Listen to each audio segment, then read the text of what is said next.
Next topic देखिए, AC circuit containing resistance only. ये pure resistance है, इसके साथ अल्टरनेटिंग सोर्स लगा हुआ है। इतनी ईएमएफ अप्लाई कर दी, alternating EMF E equal to E not sine omega T. जब ईएमएफ अप्लाई करेंगे तो इसमें से करंट फ्लो होगा, आई करंट फ्लो हुआ, और इसमें ओम्स लॉ के अकॉर्डिंगली पोटेंशियल डिफरेंस की वैल्यू बन गई V equal to I R. यानी कि इसने ई लिख दिया तो पोटेंशियल डिफरेंस ई के साथ नोट कर देते हैं, E equal to I are.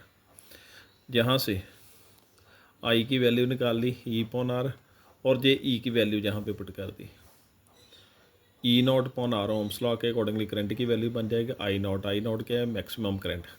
I not की value E not upon R ये लिख दी, और पी की वैल्यू अल्टरनेटिंग करंट की लिख दी, यानी कि मैक्सिमम वैल्यू लिख दी इसने। उसके बाद इन इस इक्वेशन को और करंट वाली इस इक्वेशन को दोनों को कंपेयर करेंगे। इनका दोनों का फेज़ एंगल क्या है, सेम है। तो हम ये बोल सकते हैं करंट और ईएमएफ दोनों क्या होंगे, सेम फेज़ में होंगे। ऐसे इसका डायग्राम बन जाएगा। दोनों का एंगल सेम है, जो एरो होंगे उसे क्या बोल दिया जाता है, फेज़र बोल दिया जाता है। इस पूरे को फेज़र डायग्राम बोल दिया गया। तो इसके फेज़ एंगल सेम है, तो ओमेगा टी दोनों के साथ एक्स के साथ एंगल बना लेंगे। अगर ऐसे रोटेट करेंगे तो इनकी जो प्रोजेक्शन होगी वो इंस्टेंटेनियस वैल्यू ऑफ करंट और ईएमएफ बताएगी वाई एक्सिस के अलॉन्ग। और ये भी जो है इनकी कर्व सेम रहेगी, स्टार्टिंग पॉइंट भी सेम रहेगा, और ये लास्ट पॉइंट भी इनका क्या रहेगा, सेम रहेगा, क्योंकि ये सेम फेज़ में है। उसके बाद देखिए नेक्स्ट जो है हमारे पास, नेक्स्ट क्या है, इंडक्टर। एसी सर्किट कंटेनिंग है इंडक्टर ओनली। अब इंडक्टर है, इंडक्टर को भी इतना ईएमएफ अप्लाई करेंगे, E equal to E not sine omega T. इतना ईएमएफ जब अप्लाई करेंगे तो इसमें से करंट फ्लो होगा, इंड्यूस्ड ईएमएफ जो है वो प्रोड्यूस हो जाएगा। उसकी वैल्यू ये होती है E equal to minus L D I point D T. ऐसे लिख देते हैं, E equal to minus L D I point D T. और ये जो ईएमएफ होगा, इंड्यूस्ड ईएमएफ, ये किसके इक्वल होगा, ये किसके इक्वल होगा, अप्लाइड ईएमएफ के इक्वल, और उसको अपोज भी करेगा। तो फिर हम इसे ऐसे लिख सकते हैं, E equal to minus L D I point D T. Minus का साइन क्यों, ये तो फार्मूले में से आया, और ये जो माइनस का साइन है ये ओपोजिशन शो कर रहा है, किसकी, अप्लाइड ईएमएफ को अपोज करेगा। तो माइनस माइनस प्लस हो जाएंगे, ये फार्मूला बन जाएगा। ये फार्मूला बन गया, जहाँ से क्या D I point D T की वैल्यू निकाल लेंगे पॉन एल। अब ई की वैल्यू क्या है, ई नॉट साइन ओमेगा टी, जो शुरू में ईएमएफ अप्लाई किया। ये देखिए, ये जो ईएमएफ अप्लाई किया हमने, ये वैल्यू वहाँ पर पुट कर दी। पुट करने के बाद जो वैल्यू बन गई वो ये वैल्यू बन गई। उसके बाद डी आई की वैल्यू फाइंड कर ली, क्योंकि करंट और ईएमएफ दोनों का फेस एंगल कंपेयर करना है हमने।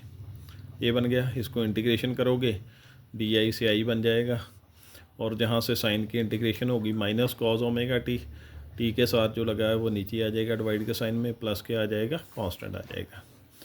कांस्टेंट बाद में भी जीरो ही करना है, इसलिए इसे ऐसे ही लिख लेते हैं। तो इसको अब साइन में कन्वर्ट करना है। कॉस को साइन में कैसे कन्वर्ट करते हैं, पाई बाई टू लगाकर sine pi by to minus omega T. ये किस में कन्वर्ट हो गया, कॉस से साइन में कन्वर्ट हो गया। हमारे पास क्या है, माइनस कॉस ओमेगा टी, तो माइनस का साइन इसके साथ मल्टीप्लाई हो गया, जब प्लस का हो जाएगा, जब माइनस का हो जाएगा, ये वैल्यू बन जाएगी। माइनस कॉस ओमेगा टी की वैल्यू जहाँ पे डाल देंगे ये बन जाएगा। अब एंगल कंपेयर करने की बारी आ गई। इसको आई नॉट कैसे लिखा, ये रेजिस्टेंस लेट कर लिया, ये क्या है रेजिस्टेंस, जिसको एक्सएल बोल देगा इंडक्टर का रेजिस्टेंस, ओमेगा एल जो है वो आ जाएगा। एक्सएल क्या है, रेजिस्टेंस। तो ओम्स लॉ के अकॉर्डिंगली वी पॉन आर या ई पॉन आर बोल सकते हो, वो आई नॉट के इक्वल आ जाएगा। आई नॉट क्या है, मैक्सिमम करंट हो जाएगा, ये नीचे लिख दिया इसने। और दोनों के एंगल ये देखिए, omega T minus pi by two, sine में इसीलिए कन्वर्ट किया कि अप्लाइड ईएमएफ की इक्वेशन किस में है, साइन में है। ये देखिए ये एंगल इसमें ओमेगा टी है, वहाँ पर एंगल क्या है, ये ईएमएफ का एंगल हो गया। तो जहाँ पर क्या है करंट का -π/2, तो हम ये बोल सकते हैं जो करंट है वो लैग्स बिहाइंड है ईएमएफ से बाय फेज एंगल π/2। जो करंट है वो पीछे रह जाएगा ईएमएफ से कितने एंगल π/2 जो है पीछे होगा एंगल जो है। इन दोनों में फेज एंगल कितना आ गया -π/2। तो इसकी फेज़र डायग्राम कुछ ऐसी होगी, ईएमएफ के साथ ओमेगा टी एंगल था और ये π/2 पीछे था ईएमएफ से, तो इसका एरो नीचे की तरफ बना दिया जाएगा।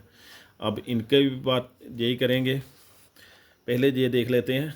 इसमें कॉस की वैल्यू नेगेटिव थी, नेगेटिव से बनाया हमने, -cos ओमेगा टी, नेगेटिव से साइन बनाया। तो इसका ग्राफ जो है वो नीचे से स्टार्ट होगा, जो कॉस वाला होगा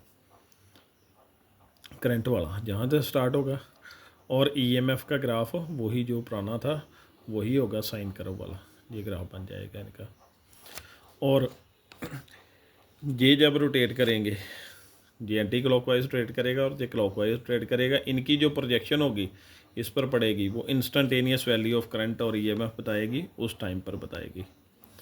और लास्ट में इस क्वेश्चन को ओम्स लॉ के क्वेश्चन के साथ कंपेयर कर देगा, तो ये रेजिस्टेंस की वैल्यू आ जाएगी। ओम्स लॉ क्या है, I = V/R, आर की जगह क्या आ गया जे ओमेगा एल, यानी कि XL इसका रेजिस्टेंस है इंडक्टर का, XL की वैल्यू ये आ जाएगी ओमेगा एल। इसको क्या बोल दिया जाएगा, जो रेजिस्टेंस होगा इंडक्टर का उसे इंडक्टिव रिएक्टेंस बोल दिया जाएगा।